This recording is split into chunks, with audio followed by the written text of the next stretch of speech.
Então, nas proposições que eu apresentei, uma delas é com os colegas vereadores Abrelino, João, Rafael, que fala sobre a questão do plano de segurança, né, e que contrate uma empresa de vigilância do trabalho diurno de todas as escolas, porque nós sabemos da preocupação do que tem acontecido aí no nosso país, né, no estado vizinho aí de Santa Catarina, uma tragédia, e que também aqui no município já ocorreu uma situação de bastante preocupação em escolas estaduais, né, inclusive também já foi pauta nossa o ano passado, não, este ano, desculpe, em relação a 2 escolas noturnas, né, da rede estadual, dessa preocupação com a questão da violência, né? Então, assim, é preciso que a gente possa dar o mínimo de condições às escolas. Nós não temos vídeo monitoramento, nós não temos, né, uma forma, digamos, positiva e eficiente de controle. Isso gera um pânico, assim, uma preocupação de toda a comunidade escolar. E eu lembro que eu falava isso lá atrás. E em março, dia 10 de março, fiz uma proposição dessa natureza também, pedindo vigias para as escolas. E o que a gente percebe? Enquanto não acontece um fato sério como esse, as coisas não são encaradas com seriedade e não são tomadas providências. Infelizmente, às vezes precisa acontecer o pior para que se corrija, né, o erro do que não foi tomado de providência em relação a isso. Então, aqui, o que nós queremos com essa proposição? Garantir segurança na escola, né? Garantir que realmente a comunidade escolar, o professor, o funcionário, o aluno e os pais, quando deixam seus filhos, e os pais responsáveis desses seus filhos na escola, eles possam retornar para casa ou para o seu trabalho tranquilos em relação a isso, né? Infelizmente, a gente vê a violência ainda preponderando na sociedade, a gente vem assim, infelizmente, com essa situação do ódio, né, ali, pós-pandemia, as pessoas bastante desequilibradas emocionalmente, muitas vezes, e aí acontece o pior, né? Então, para que não aconteça aqui, a gente não precise chorar, né, pela perda de crianças, enfim, de adolescentes, de alunos, de pessoas, de professores, né? A gente pede providências nesse sentido. Também apresentei na mesma linha, assim, uma solicitação para que o Executivo elabore um plano municipal de enfrentamento à violência nas escolas, que inclusive já foi pauta aqui também, a gente já conversou sobre isso, né? A gente sabe da necessidade, mas é preciso que se comece a planejar e executar essas ações efetivas em relação à cultura de paz e não violência. A questão do professor aqui, que foi tratada numa reunião com o prefeito, né? A necessidade de um professor que seja contratado ou suplementado para atender crianças, 17 crianças da escola Tietro Antônio Pires, foi uma demanda apresentada pela equipe diretiva na reunião com o prefeito e que eu transformo aqui em proposição, porque a gente sabe da necessidade de atendimento a esses alunos que têm direito ao acesso à escola. A outra proposição é a solicitação estamos reiterando um pedido que há 3 anos está sendo discutido, que é a questão do plano de carreira do magistério, né? Foi já conversado, foi entregue ao prefeito, o prefeito se comprometeu com o sindicato de enviar à Câmara de Vereadores, já falamos pessoalmente com ele, já fizemos proposições, estamos reeditando mais uma, e o que a gente percebe, né? Que não vem para cá. Aí o que nos preocupa é que ficam, né, às vezes empurrando as coisas com o tempo. Chega um momento em que o município tem que tomar providências, e a gente vem avisando dessa situação, não é de hoje, né? Desde quando o município assumiu, a nova gestão assumiu e aumenta a carga de CC, a gente vem manifestando a nossa preocupação. Ia chegar um ponto que ia ficar insustentável. E infelizmente nós chegamos nesse dia, onde a gente percebe aí acontecendo coisas que, olha, nos tiram do sono, nos adoece, inclusive, porque a gente percebe que isso mexe com a vida de toda a população. O impacto de medidas que são tomadas, elas afetam, sim, toda a comunidade, os funcionários públicos municipais, né? Todas as pessoas. Então, eu quero aqui dizer que, infelizmente, a gente está agora tendo uma situação que nós vamos continuar cobrando. Algumas coisas têm que ser priorizadas, tem que ter planejamento, tem que ter organização para se dar conta das situações. A gente sabe que os problemas são muitos, mas é preciso enfrentá-los com maturidade, com responsabilidade, com compromisso. A gente vem aqui já alertando, apontando essas preocupações e se chegou hoje, e se depara com um decreto que impossibilita, inclusive, muitas das nossas proposições, o que é lamentável. Nós vamos ter que começar agora a repensar o que propor. Por quê?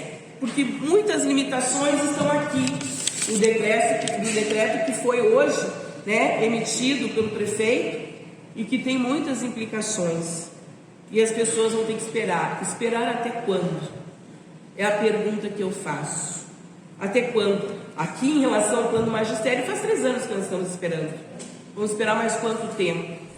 E para finalizar, presidente, quero aqui registrar, que a Escola Arte Viva, que é uma escola referência na nossa cidade, 33 anos de existência, de trabalho com crianças, Então, a Arte Viva, 33 anos, e a nossa homenagem de reconhecimento para uma entidade que há 33 anos está aí, forte, convicta, aberta, resistindo a esses momentos em que nós passamos aí de pandemia, de recessão, mas está lá firme no seu propósito de atender com qualidade as crianças da nossa cidade.